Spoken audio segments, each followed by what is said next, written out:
پہلوئے شاہ میں یہ دختر جمہور کی قبر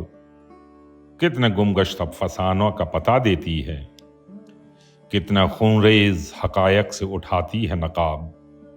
کتنی کچلی ہوئی جانوں کا پتہ دیتی ہے، کیسے مغرور شہنشاہوں کی تسکین کے لیے سال ہا سال حسیناؤں کے بازار لگے، کیسے بہکی ہوئی نظروں کے تعیش کے لیے سرخ محلوں میں جواں جسموں کے انبار لگے، کیسے ہر شاخ سے محبند مہکتی کلیاں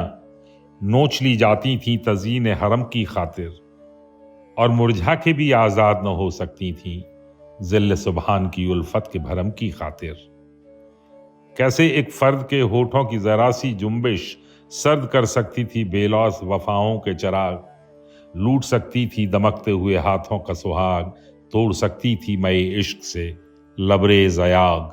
سہمی سہمی سی فضاؤں میں یہ ویراں مرقد اتنا خاموش ہے فریاد کناں ہو جیسے، سرد شاخوں میں ہوا چیخ رہی ہے ایسے، روح تقدیس و وفا مرثیاں خواں ہو جیسے، تو میری جان مجھے حیرت و حسرت سے نہ دیکھ، ہم میں کوئی بھی جہاں نور و جہانگیر نہیں، تو مجھے چھوڑ کے ٹھکرا کے بھی جا سکتی ہے، تیرے ہاتھوں میں میرے ہاتھ ہیں زنجیر نہیں۔